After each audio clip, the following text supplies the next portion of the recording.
Saya tegaskan bahwa kita juga harus mengakui dan menjamin hak Israel untuk berdiri sebagai negara yang berdaulat dan negara yang harus juga diperhatikan dan dijamin keamanannya. Karena itu Indonesia sudah menyampaikan begitu negara Palestina diakui oleh Israel, Indonesia siap untuk mengakui Israel dan kita siap untuk membuka hubungan diplomatik dengan Israel. Pengkhianat itu Pak, Yahudi, Israel, Zionis itu pengkhianat habis. Bapak Ibu boleh cek itu dalam sejarah. Sejak kapan mereka tidak mengingkari janji? Pasti mereka mengingkari janji karena itu sudah menjadi tabiat dan sudah menjadi kewajiban. Wajib ingkar janji maksudnya itu. Sudah fitrah itu ingkar janjinya itu. Belum didapatkan Yahudi itu, belum didapatkan dalam sejarah, tidak membangkang, tidak mengingkar. Itu tak ada. Nabi saja yang datang diingkarinya, apalagi sekarang tidak ada Nabi.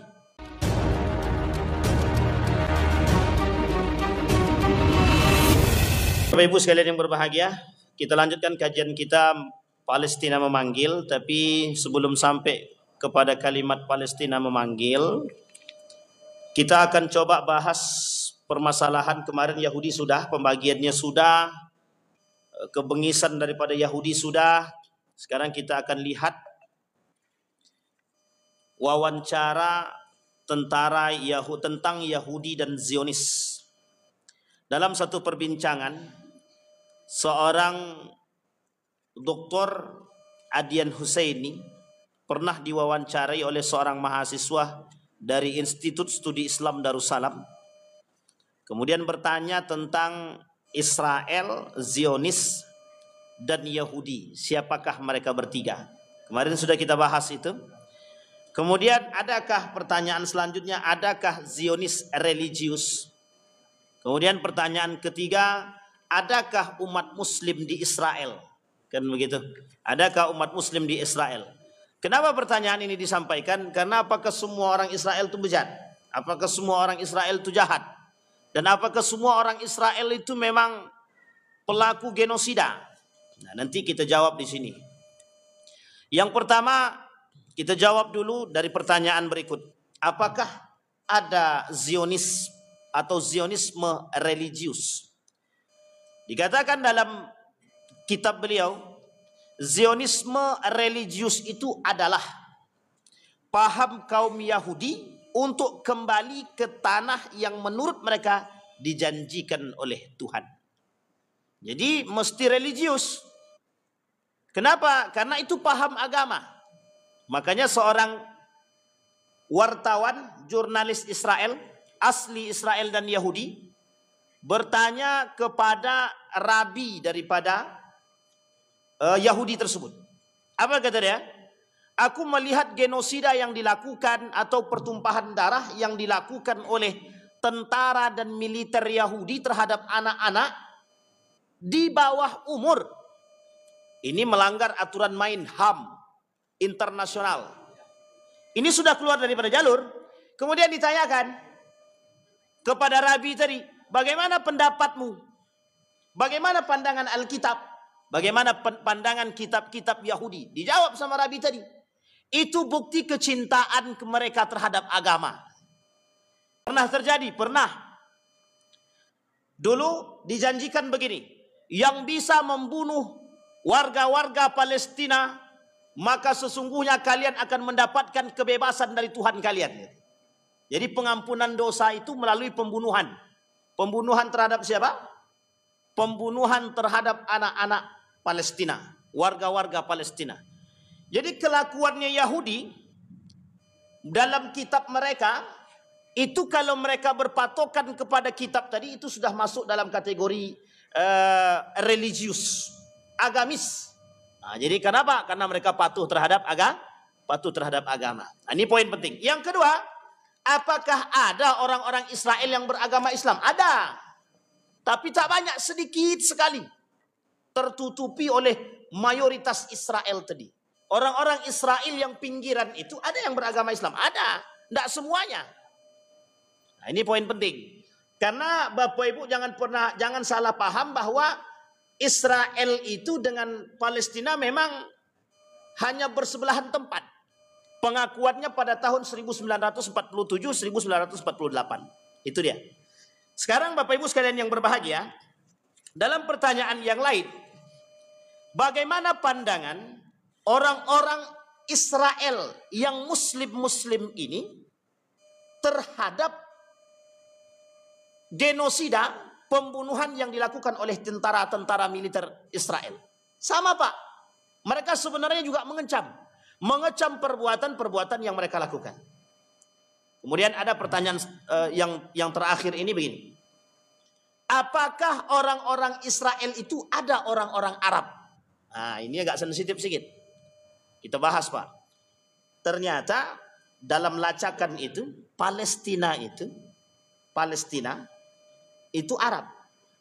Disebutkan dalam sejarah bukan Palestina tapi Arab Palestina. Dan ternyata mereka orang-orang Arab. Orang-orang Arab. Makanya bahasanya Arab. Disebutlah Arab Palestina. Dan uniknya ada orang-orang Arab pada bagian-bagian tertentu yang hari ini sudah masuk ke Israel itu, atau sudah masuk negaranya yang dicaplok oleh Israel, mereka lebih setia kepada Israel. Coba bayangkan. Tapi Muslim. Ketika ditanya, mengapa kalian lebih memilih ke Israel? Apa kata dia? Perperangan mana yang tidak kalah, perperangan mana yang mereka bisa menang. Sekarang setiap negara jajahan mesti miskin. Syria miskin. Kemudian mana? Negara-negara yang disebutkan miskin. Yaman tidak terlalu kaya. Disebutkan semua. Makanya kami cari aman. Lebih baik tinggal bersama mereka, cari aman. Nah, ternyata memang ada sokongan-sokongan dana tertentu. Dan ini dampak daripada revolusi Arab. Dampak daripada revolusi Arab. Saya tidak mau katakan siapa itu, tapi pengkhianatan Arab itu ada.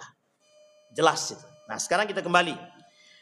Sekarang dalam poin yang ingin kita sampaikan, bagaimana hancurnya Israel atau Yahudi ini kelak di akhir zaman. Sebelum itu kita lihat dulu sejarah. Sejarah yang pertama kita lihat Umar bin Khattab dan penaklukan Yerusalem.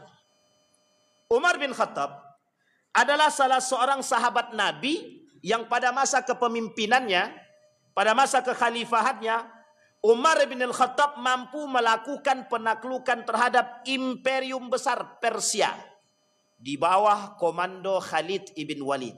Siapa Bapak Ibu? Yang oleh para ilmuwan barat atau para orang-orang barat mengatakan ahli strategi perang yang paling ditakuti. Namanya singa, lion. Dibuatlah film judulnya The Lion. Itu sebenarnya menunjukkan siapa? Khalid bin Walid. Tapi sebenarnya dalam film tersebut ada baik atau ada buruk? Lebih banyak buruknya. Karena bukan menunjukkan seorang muslimnya, bukan. Ini poin penting. Umar bin Khattab di bawah komando Khalid ibn Walid. Umar memerintahkan kepada panglimanya untuk membantu Abu Ubaidillah ibn Jarrah yang saat itu sedang mengurung atau mengepung wilayah Yerusalem. Ini poin pertama. Dalam kitabnya Kiai Haji Saifuddin Zuhri, beliau menuliskan Yerusalem yang kala itu di bawah kekuasaan Raja Romawi Heraklius. Tertulis dalam cerita sejarah Islam tentang Heraklius. Menyerahkan Raja Heraklius ini kalah ketika berantem dengan pejuang-pejuang Islam, tapi mereka menyerahkan kunci Masjidil Aqsa dan gerbang Yerusalem kepada umat muslim dengan catatan ada syaratnya. Syarat yang pertama harus diterima langsung oleh Umar bin Khattab. Nah, ini poin penting ini. Nanti kita sangkut pautkan dengan keadaan kita hari ini. Pertanyaannya adalah, siapa yang menerima kunci secara langsung? Pintu dan gerbang dan kunci Baitul Maqdis itu. Yang menerima langsung adalah langsung Umar bin Khattab sebagai khalifah ketika itu. Pertanyaannya, apa yang dilakukan Raja Heraklius terhadap Yerusalem ketika itu. Pada masa itu, Raja Heraklius berkuasa atas Yerusalem dan penguasaan tanah Palestina keseluruhan, termasuk yang saat ini disebut dengan negeri Syam. Ini poin penting. Jadi oleh ilmuwan barat ditulislah Umar bin Al-Khattab ini atas kejayaannya dalam penaklukan Yerusalem, ditulis 1001 manusia yang paling berpengaruh di dunia. Nomor 10. Kalau saya tak salah atau nomor 10 atau nomor 3, Umar bin Khattab. Umar bin Al-Khattab. Di dunia. Di dalam Islam, 1001 muslim paling berpengaruh di dunia. Nomor 2, Umar bin Khattab. Nomor 1, baginda Nabi Muhammad sallallahu alaihi wasallam. Kemudian kedua pihak menyepakati ketika kemenangan atas muslim kunci mau diserahkan, kata orang-orang Raja Heraklius itu, boleh dengan catatan ada perjanjian. Maka dibentuklah nanti perjanjian bersama Umar bin Khattab dengan para pejuang panglima yang lain terhadap kepemilikan Yerusalem. Antara lain, nanti kita lihat itu perjanjiannya, antara lain, di antara sekian banyak itu, kebebasan beragama di tanah Yerusalem. Baik, saat itu Panglima Romawi dan Patriarch atau Uskup Agung Sopronius meminta agar perjanjian penyerahan kota Yerusalem harus ditandatangani langsung oleh Khalifah Umar bin Khattab.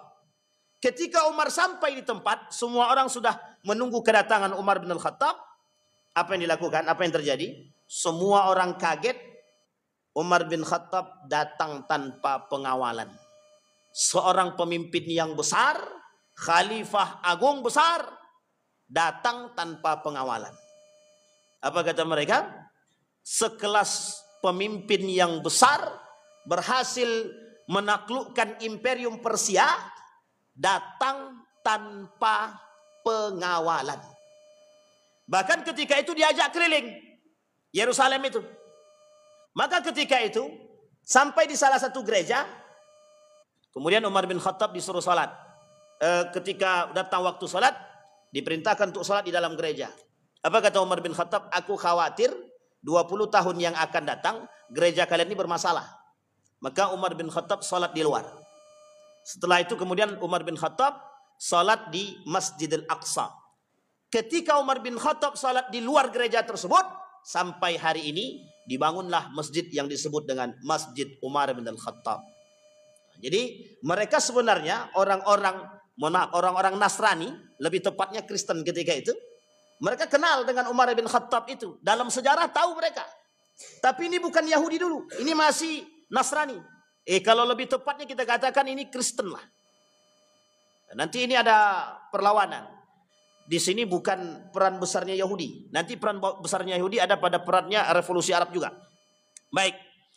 Kemudian pada era kekhalifahan Umar bin Khattab, upaya memperluas dakwah Islam dilakukan ke berbagai negeri, termasuk salah satunya Palestina, Suriah, Syam, yang kala itu masih dikuasai oleh Raja Romawi, Heraklius. Hampir seluruh wilayah strategis, jalur perdagangan antar negeri diduduki oleh Romawi, termasuk Konstantinopel. Nah, ini poin pentingnya yang harus Bapak Ibu ingat. Konstantinopel dalam sejarah Islam, dalam sejarah dunia, ini Konstantinopel, Bizantium, atau lebih tepatnya juga kita katakan nanti ada Persia.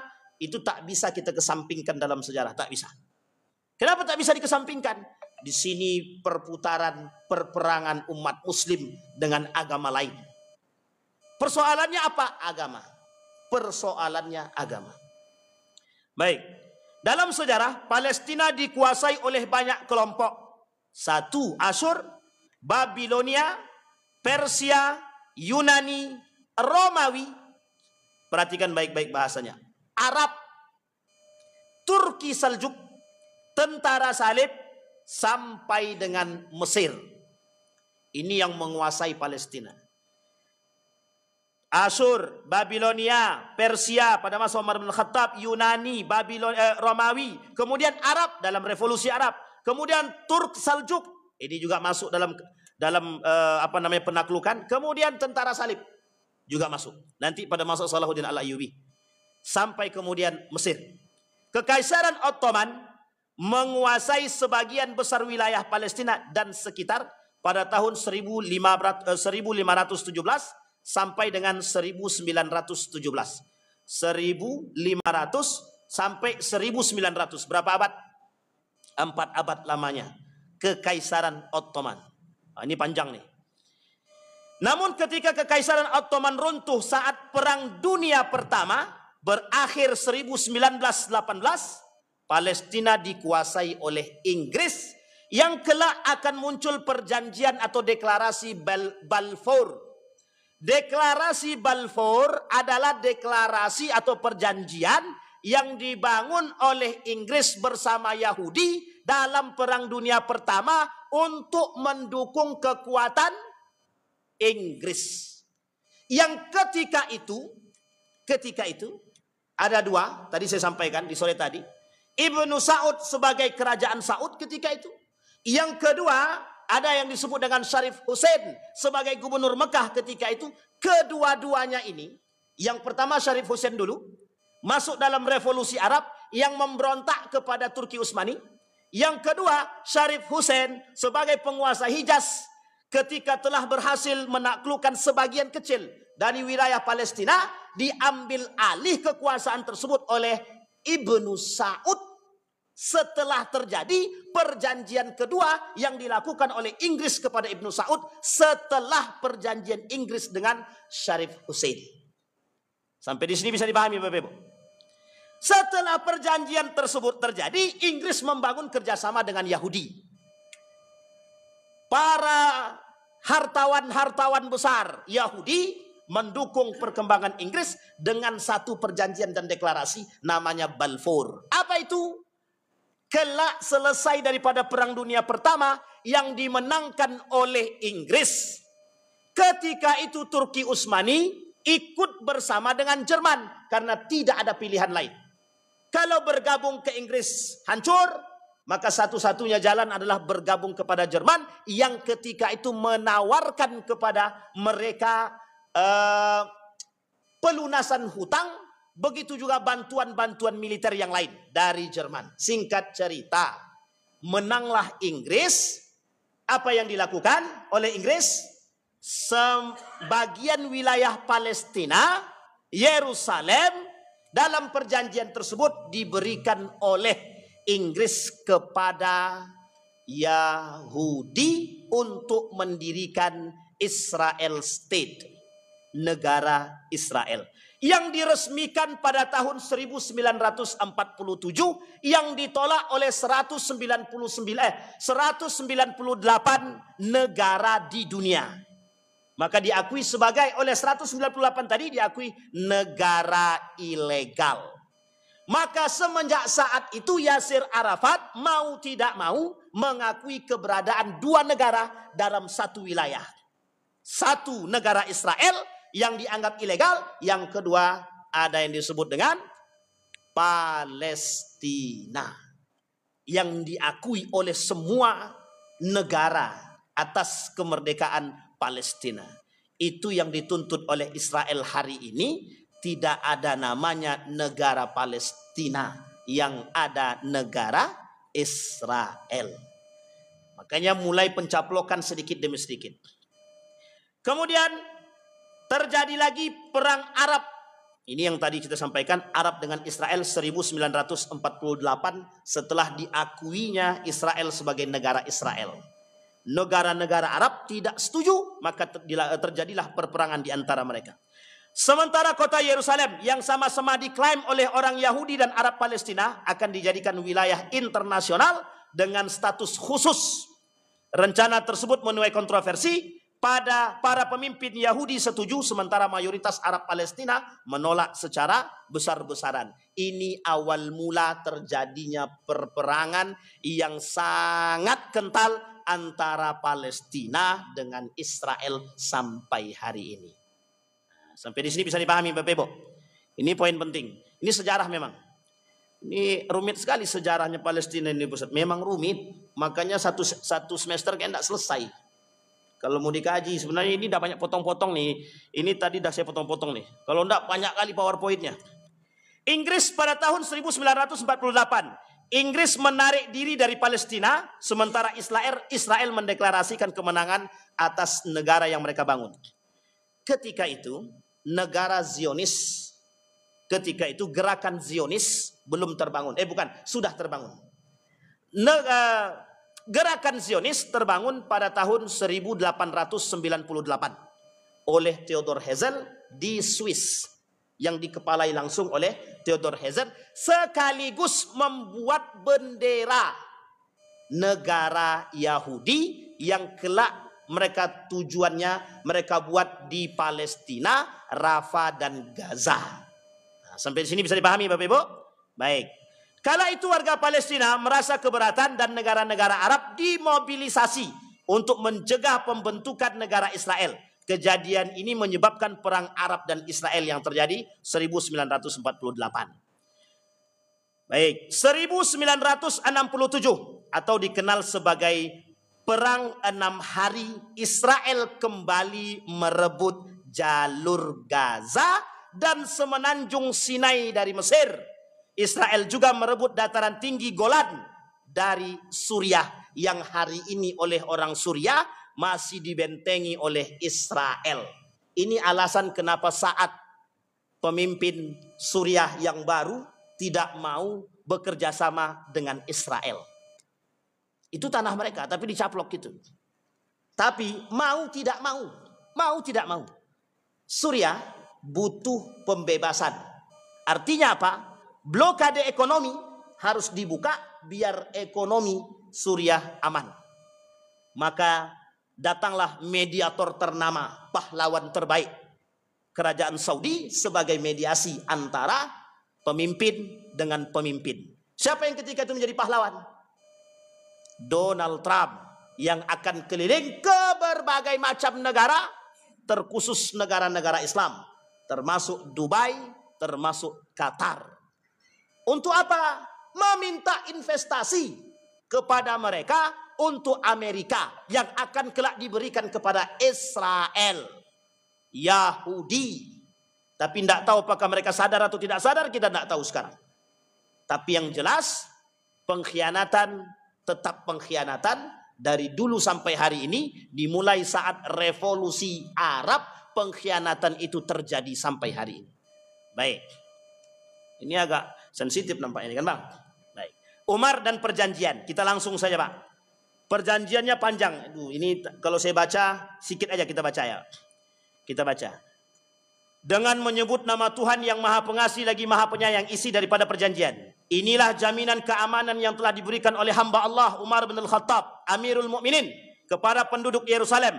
Dia telah memberi mereka jaminan keamanan bagi diri mereka sendiri, untuk harta benda mereka, gereja mereka, salib mereka, orang sakit sehat di kota, dan untuk semua ritual yang termasuk dalam agama mereka. Dikenallah ini toleransi tertinggi sepanjang masa yang dibangun oleh Umar bin Al-Khattab. Nanti lain lagi pada masa Salahuddin Al-Ayyubi. Pada masa Salahuddin Al-Ayyubi lain lagi. Ini Bapak Ibu, perjanjian yang dilakukan oleh Umar bin Khattab menjamin keamanan semua orang yang berada pada agama masing-masing dan tetap menjalankan ritual agama masing-masing. Inilah alasan kenapa Umar bin Khattab tidak sholat di dalam gereja. Karena kalau sholat di dalam gereja, mati. Ini namanya pergantian arus. Betul ya? Nah. Bentar lu, sesak napas sih. Baik. Jadi Bapak Ibu sekalian berbahagia, kayaknya suara saya lebih keras daripada mic nak. Jadi setelah perjanjian tersebut terjadi, maka kunci tersebut diberikan dan langsung ditandatangani oleh Umar bin Khattab. Disinilah Bapak Ibu mohon maaf, penduduk Yerusalem dari berbagai macam agama, mereka bahagia dengan penaklukan yang dilakukan. Coba bayangkan, Umar bin Khattab. Ternyata perang yang dilakukan oleh Umar bin Khattab tanpa pertumpahan darah. Tidak ada pertumpahan darah di situ. Baik Bapak Ibu sekalian yang berbahagia. Oke. Pada saat itu, Ini adalah salah satu perjanjian paling progresif dalam sejarah. Sebagai perbandingan, hanya 23 tahun sebelumnya, ketika Yerusalem ditaklukkan oleh Persia dan Bizantium, pembantaian umum dilakukan dan diperintahkan terhadap masyarakat yang ada di Yerusalem ketika Persia dan Bizantium. Tentara salib dari kaum muslimin pada Tentara salib ditaklukkan oleh kaum muslimin pada tahun 1099 ketika terjadi kekuasaan yang dibangun oleh kelompok-kelompok, Nasrani yang membrutal ketika itu. Muslim sebagai pahlawan datang untuk memberikan bantuan. Baik, selama 462 tahun ke depan, Yerusalem akan diperintah oleh umat Islam dengan kebebasan beragama bagi minoritas dilindungi dalam perjanjian Umar yang disebut sebagai Umar Agreement, perjanjian Umar bin Khattab untuk penduduk Yerusalem. Sekarang kita lihat Bapak Ibu, bagaimana strategi Umar bin Khattab menaklukkan Yerusalem. Pertama, Umar memiliki tingkat ketakwaan yang tinggi. Yang kedua, janji Allah atas orang beriman. Mesti Nabi sudah mengatakan kelak kalian akan mampu menaklukkan hal tersebut, termasuk Yerusalem. Persia dan Bizantium kelak akan dikuasai oleh umat muslim. Salah satu di antaranya yang dilakukan oleh Umar bin Khattab. Yang kedua, dilakukan pengepungan. Kekuatan umat muslim yang begitu banyak mengepung Yerusalem. Yang ketiga, dibangun perjanjian terhadap Sopronius, salah satu uskup agung yang ada di situ, untuk memberikan jaminan kepada mereka setelah Yerusalem ditaklukkan. Kedatangan Umar dan perjanjian. Yang ketiga, jaminan kebebasan agama dan sipil. Kemudian penerimaan kota. Itu pada masa Umar bin Khattab, penaklukan Yerusalem tanpa pertumpahan darah. Sekarang kita lanjut, Salahuddin Al-Ayyubi. Ini tak usah banyak-banyak. Strategi Salahuddin Al-Ayyubi dalam menaklukkan kota Yerusalem. Yang pertama, perencanaan dan persiapan dan ketakwaan yang dimiliki Salahuddin Al-Ayyubi. Ini juga mendapat julukan. Dalam sejarah mereka sangat mengecam siapa yang disebut dengan Salahuddin Al-Ayyubi.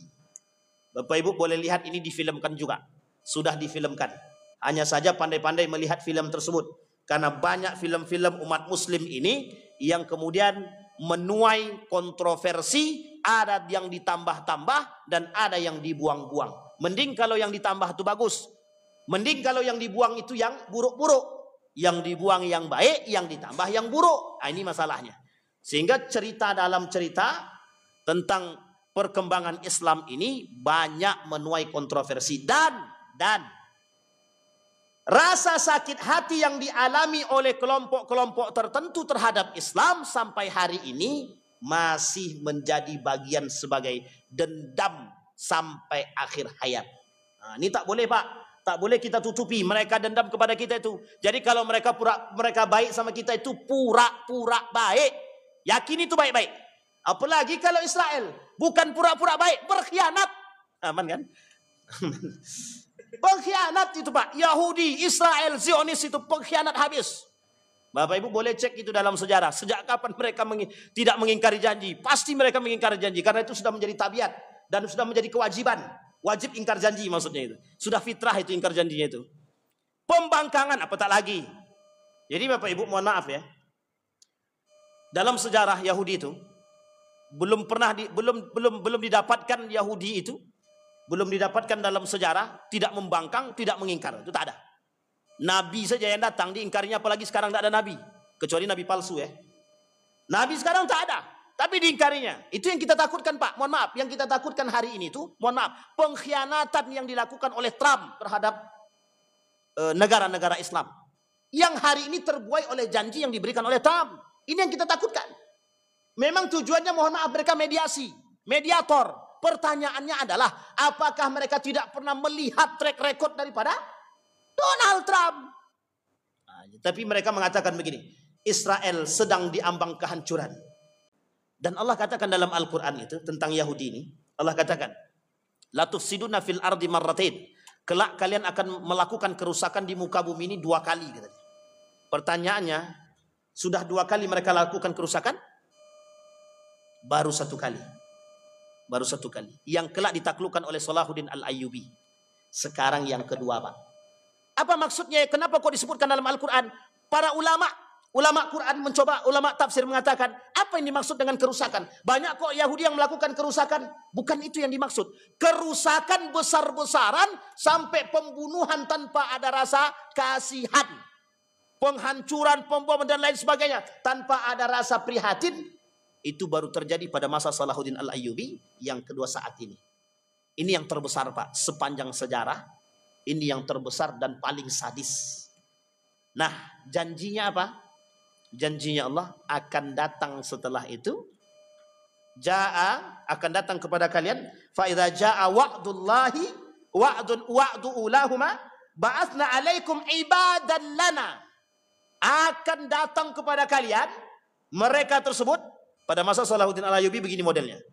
Ketika mereka sudah diambang kebengisan, merasa paling tinggi dan sombong, Salahuddin Al-Ayyubi datang sebagai pahlawan dan kawan-kawan, lari tunggang langgang semuanya, Pak, masuk ke dalam masjid.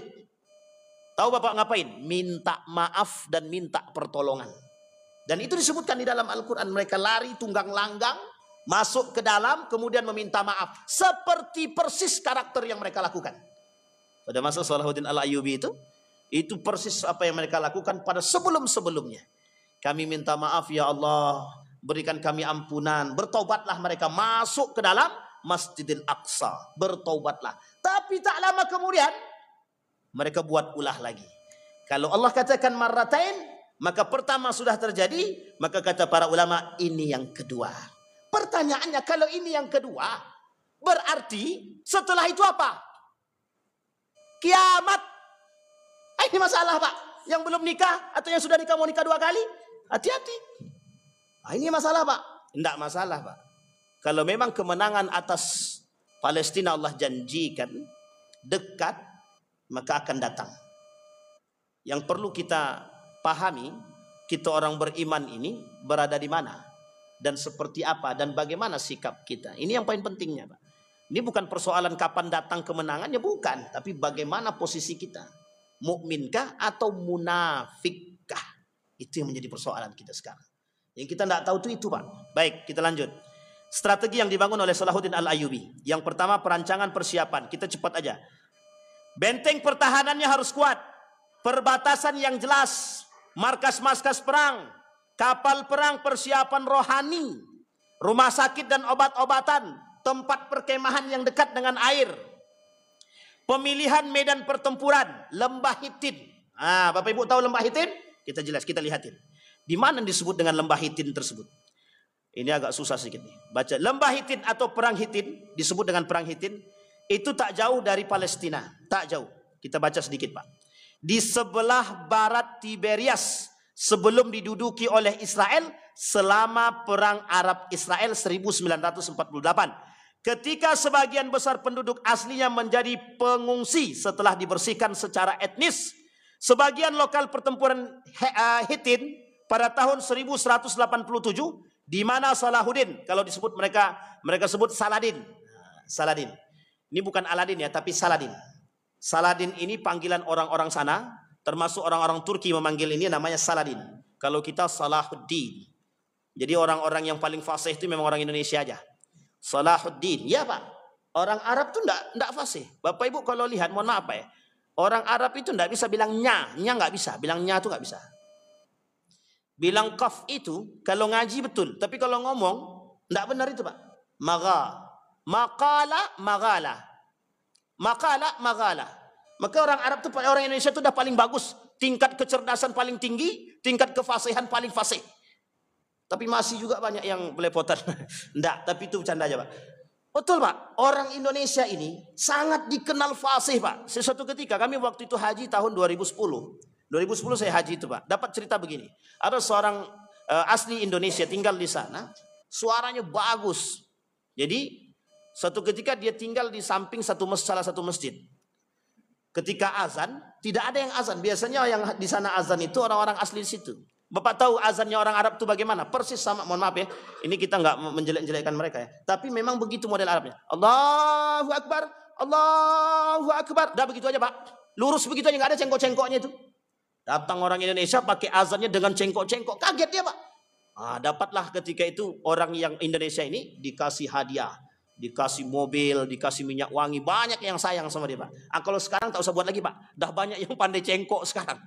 Di Arab itu dah banyak yang pandai cengkok. Baik, kembali kepada posisi yang tadi.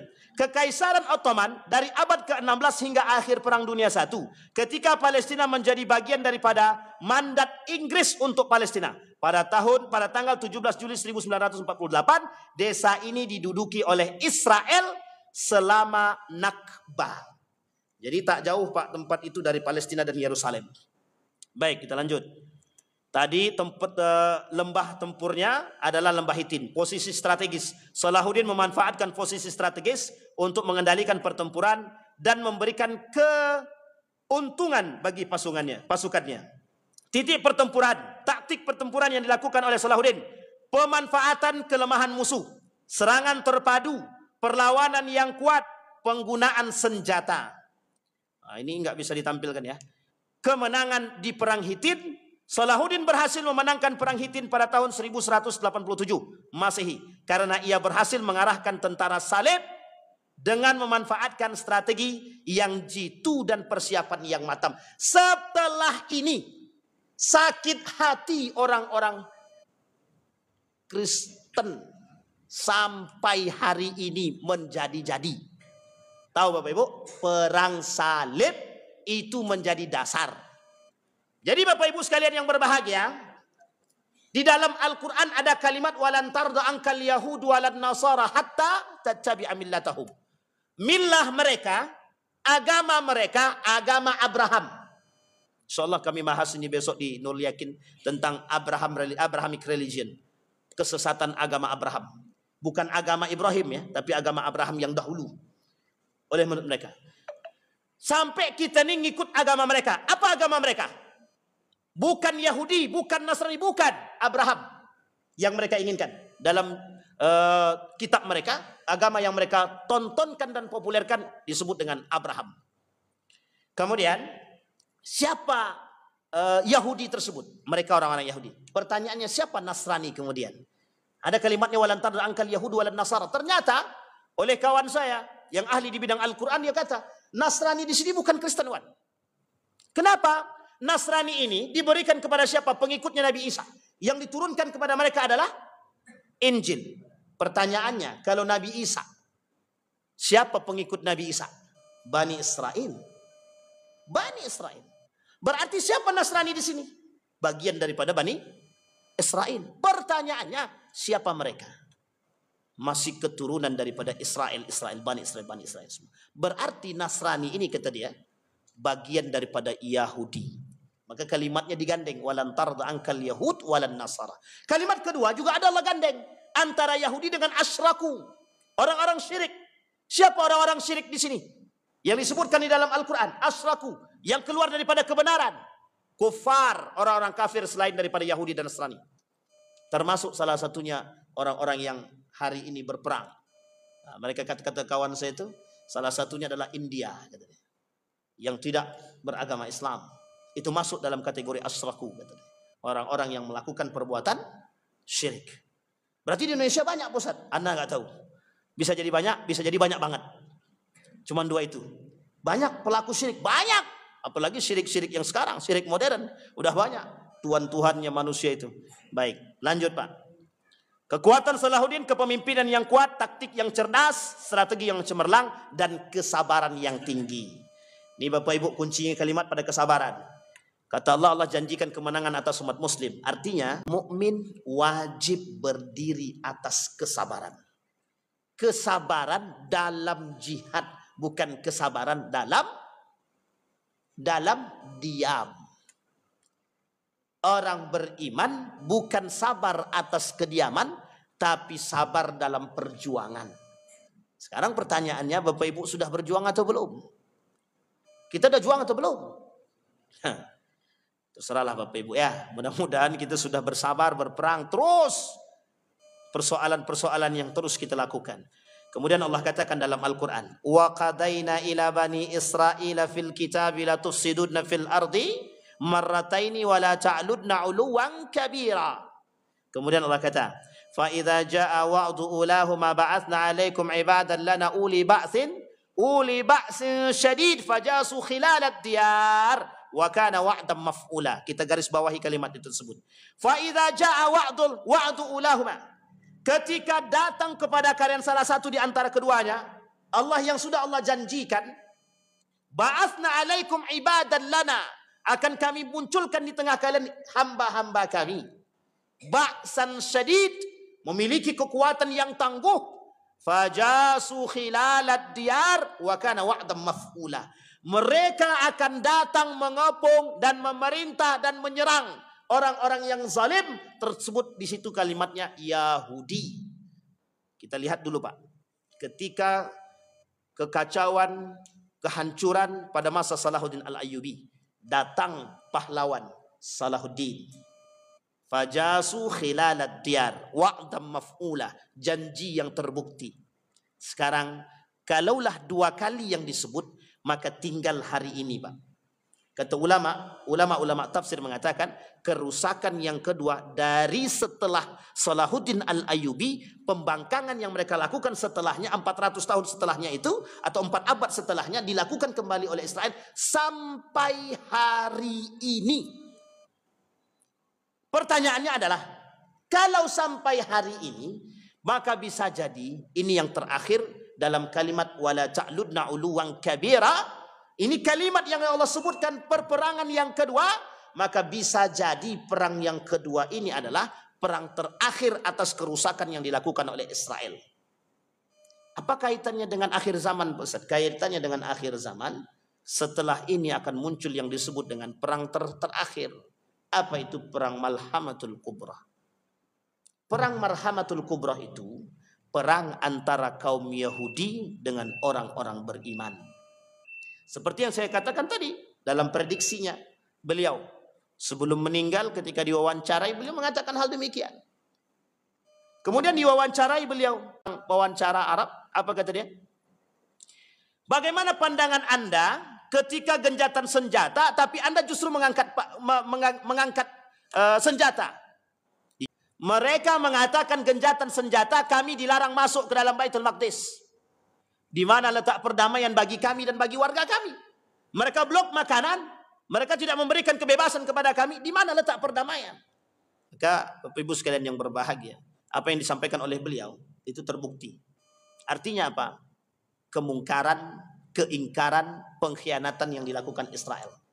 Maka Bapak Ibu, genjatan senjata yang kemarin yang dilakukan oleh Israel, terbukti di awal Ramadan mereka melakukan pengkhianatan terhadap hal tersebut. Maka Bapak Ibu sekalian yang berbahagia, memang tidak pernah bisa kita percaya dengan Yahudi, tidak pernah bisa. Beda-beda tipis dengan Syiah itu. Kalau Syiah jelas dia tertutup agak melakukan takiyah, pura-pura tidak salah. Membenarkan yang salah dengan berpura-pura tidak tahu akan kesalahan. Sementara Yahudi tidak, berkhianat dan menipu melalui lisan kedustaan. Baik. Thumma radadna lakumul karra alaihim wa amdatnakum bi amwalin wa banin wa ja'alnakum aktsara nafira. Kami ulang terus. Allah juga sebutkan dalam Al-Quran, wa tilkal ayyam nudawiluha bainan nas. Itu akan kami pergulingkan terus-menerus. Satu masa ke masa akan kami pergulingkan. Maka Bapak Ibu sekalian yang berbahagia, kemenangan atas Palestina itu pasti. Kehancuran atas Yahudi itu pasti. Allah pernah jadikan mereka terbengkalai, terasingkan, tidak diperhatikan dan tidak dihiraukan, luntang-lantung selama 40 tahun lamanya. Tapi mereka tidak bertobat. Bertobat sebentar mereka lakukan kembali kerusakan. Maka setelah ini tidak ada lagi bahasa tidak dihiraukan, tidak. Tapi langsung Allah hancurkan. Akan Allah binasakan sesuai dengan apa yang Allah katakan. Maka pada masa itu tak berlaku lagi taubatnya kaum-kaum Yahudi atas kebenaran yang datang kepada mereka, karena mereka tidak mau atau menutupi diri atas kebenaran tersebut. Yang kedua, poinnya Bapak Ibu, kalaupun sudah pasti kemenangan itu atas Palestina dan orang-orang beriman, maka kita orang beriman memposisikan diri. Apakah kita memposisikan diri sebagai bukan pengikut yang bergandeng tangan dengan kaum Palestina, atau justru pertama malah diam, yang kedua justru condong ke negara sebelah, atau ke Israel, atau ke Amerika, atau ke tempat-tempat yang tidak memiliki simpati kepada Palestina. Kita lihat ketika terjadi kehancuran Palestina, negara-negara Arab hanya mengeluarkan segelintiran harta mereka. Tapi ketika investasi ke Amerika, berapa triliun mereka lakukan? Triliunan untuk Amerika dalam bentuk investasi. Pertanyaannya, begitukah mereka buat kepada Palestina? Tidak. Sampai kelak yang membela Palestina hanya satu. Negeri yang disebut dengan memiliki kekuatan yang tinggi. Kekuatan terletak kepada prinsip yang hanya dimiliki oleh negeri yang didoakan oleh Nabi, Yaman. Oleh Muammar Gaddafi, satu-satunya negara Islam di muka bumi ini yang kuat dengan keyakinan dan prinsip hanya terletak di negeri yang didoakan oleh baginda Nabi, yang disebut dengan Yaman. Maka Bapak Ibu sekalian yang berbahagia, ini poin bagi kita semua. Kehancuran Yahudi pasti, kebinasaan mereka pasti, tergantung kepada keberpihakan kita hari ini sebagai tolak ukur apakah kita beriman atau munafik. Mudah-mudahan ada manfaat bagi kita semua. Mudah-mudahan bisa kita ambil pelajaran bagi kita. Mudah-mudahan Allah mempercepat kehancuran bagi Israel, Yahudi, Amerika, Zionis. Dan mudah-mudahan Allah menangkan Palestina atas kemenangan yang telah Allah janjikan. Amin ya Rabbal. Dan insya Allah kita semua bersama rakyat Palestina, bersama agama Islam, dan bersama keimanan dan dalam ketakwaan. Fa'tabiru ya ulil absar la'allakum tuflihun. Assalamualaikum warahmatullahi wabarakatuh.